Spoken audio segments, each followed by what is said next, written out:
Hello and welcome to Cooking the Books with Heather. Today it is New Year's Day here in Raleigh, North Carolina when I'm filming it.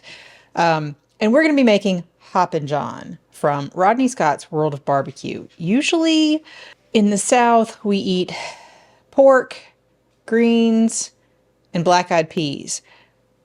This one does not use black-eyed peas. Those are usually in Hoppin' John.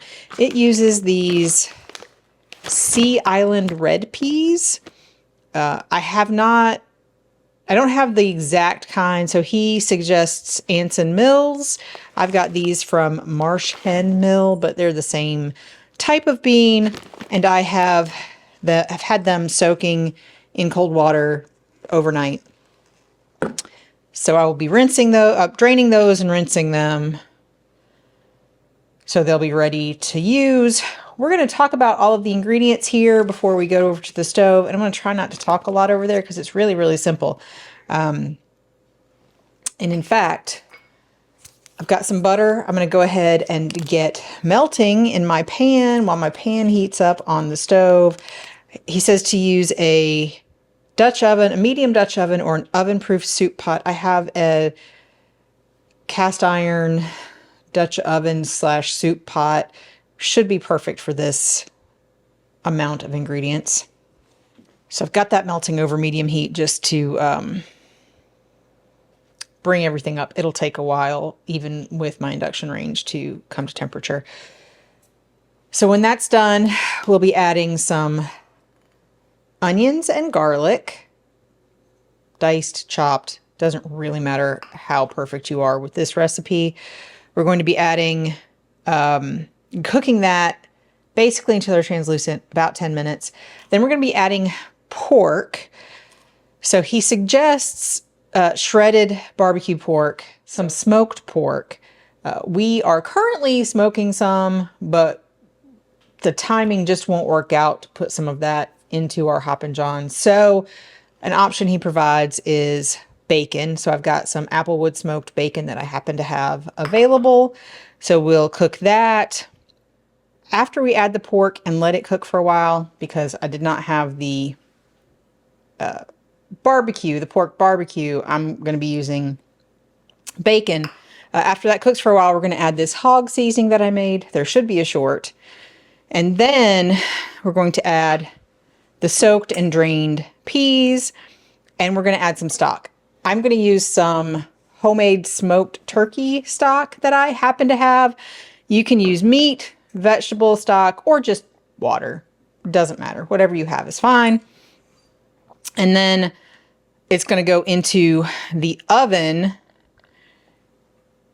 and it's going to cook for a while. And when it's basically done, we're going to add salt. So beans, you don't want to add salt too early in the cooking or they may not get soft. These are a relatively small bean, so they are only going to cook for about an hour in the oven. And after that, we'll season them and make sure everything's good. And hopefully everything will be ready about then. After that, we'll have to make some rice. He also calls for Anson Mills Carolina Gold rice. I have the same Marsh Hen Mill Carolina Gold rice. We've never tried this brand before, but we really do love Carolina Gold rice. We're going to use his method, which is a stovetop method. It also includes a little bit of onion, which I'll have to chop because I have not done that yet, and butter and salt. It's very simple. It's one of the put in the rice in the water, bring it to a boil, and then cover it and let it sit on, I think, no heat, completely removed from heat. So that's going to be it's hopefully going to work. I don't have a good track record with this kind of rice, but we're going to do it. All right, time to move over to the stove.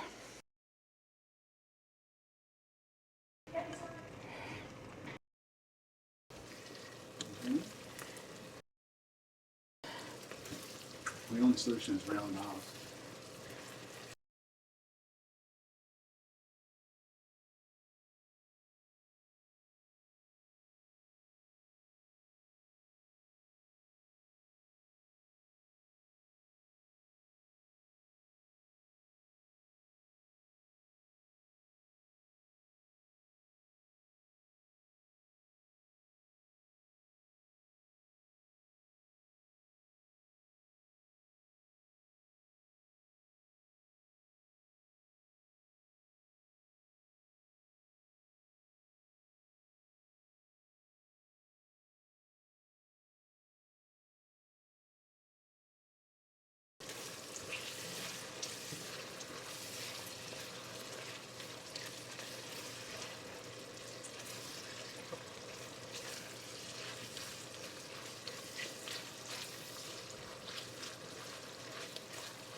10% low, 10% elastic.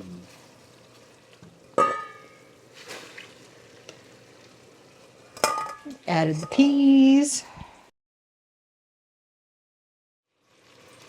Add the hog seasoning and our stock.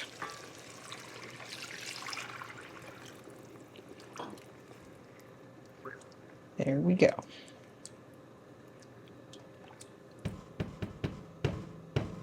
Okay.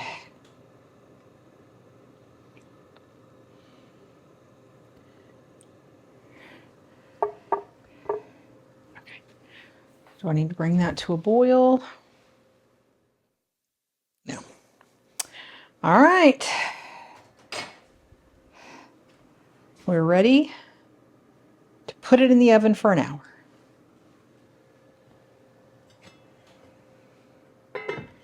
All right. We've got about 20 minutes or so before our beans are done because they were not done. So I'm making my rice.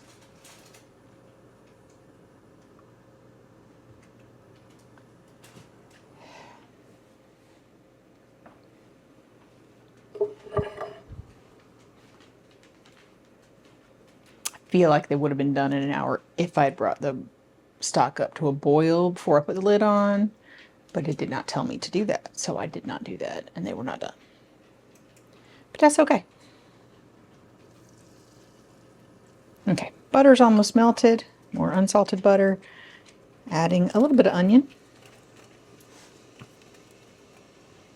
I'll chop this a little bit finer.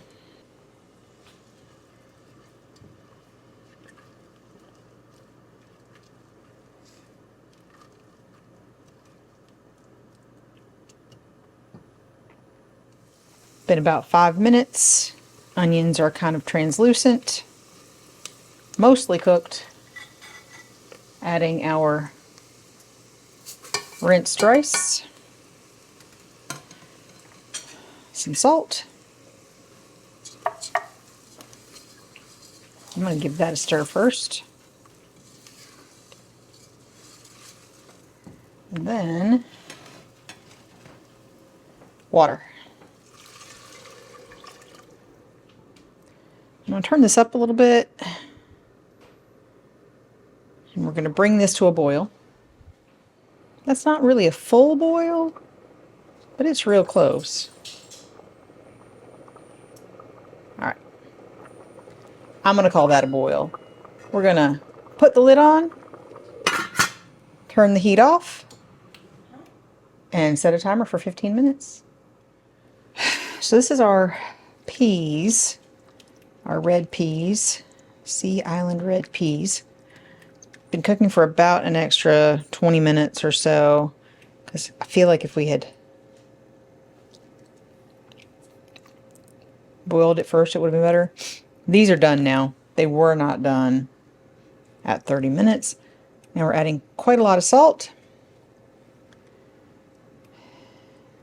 Stir that in, and we're just gonna cover them back up and let them sit until dinner's ready.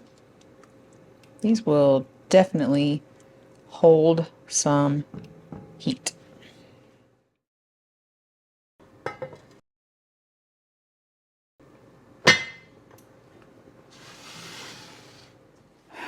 Moment of truth. Well, it might be okay. Been 15 minutes. We're going to fluff it with a fork. It is not okay. It is still soupy.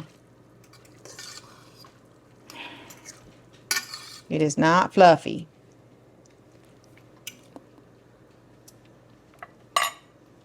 And it needs to absorb all of that. I'm going to turn it on pretty low and let it go for about 5 more minutes. Still liquid in there.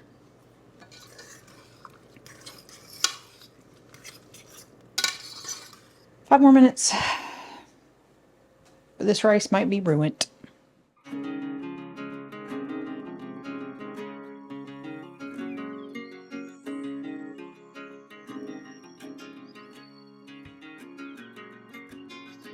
On this episode of Cooking the Books with Heather, you watched me make Hoppin' from Rodney Scott's World of Barbecue.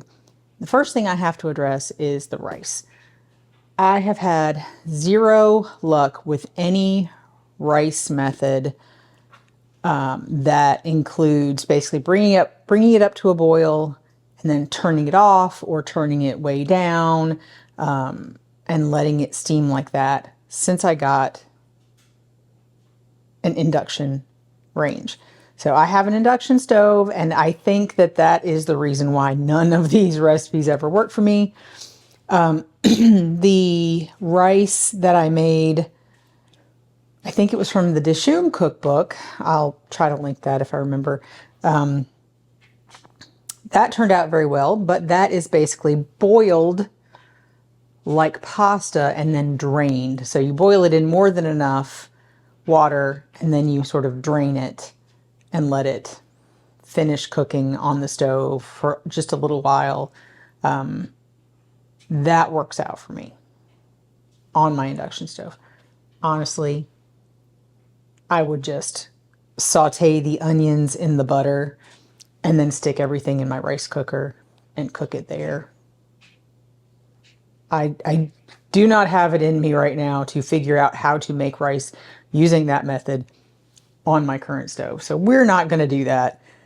I will, which makes it a little more difficult for me to actually test out rice recipes like this, but we'll see. If I have the time in the future, I might decide to figure out how to do an induction rice recipe like that. Although I'm sure somebody else has done it. I will have to look for videos. If you know how, if you have found a video and have done it, please let me know in the comments down below. It was tasty, but it was both a little bit crunchy in the middle and a little bit mushy because I kept adding a little bit more water and turning the heat up and stirring it too much. And it was not great. It tasted good, but it was not great. But that was sort of my fault, not the book's fault, I think, because I've had this problem with other recipes and other books that use similar methods. That said, the peas, the Sea Island red peas were delicious. I think they were a little on the salty side for me, but probably would have been less salty if I had not used bacon, if I had used pork, if I'd had the shredded pork that he suggests to use instead of the bacon. It wouldn't have been quite as salty because bacon has a little more salt than that. So I probably should have cut down on that a little bit, but it was not too salty to eat, and it was great with the rice. So the rice and the peas sort of balanced the salt out. And they cooked, I think I had to cook mine a little bit longer. And I think I cooked it for like an extra half an hour or so. The instructions do not tell you to bring the water up to the stock or water or whatever you use after you add it to the beans. The instructions don't tell you to bring that up to a boil before you put it in the oven, and I think that would have helped kickstart the cooking process, and it would have been done a little bit sooner. We weren't waiting for it. We had nobody waiting for us. It was just family, so it didn't matter to us. But if it matters to you and you want it done in an hour, bring that up to a boil before you put the lid on and put it in the oven. But I will certainly make this again. I have more in the freezer. My bag said, basically once you get it, put it in the freezer or the refrigerator. I don't know why. They're dry beans and dry rice, but both of them said put it in the freezer. So that's where mine are, and I will be making this again for sure because they were delicious and I have more to make. So if you've enjoyed watching me make this, please give me a thumbs up, hit the subscribe button, and come back and watch me make something else next week.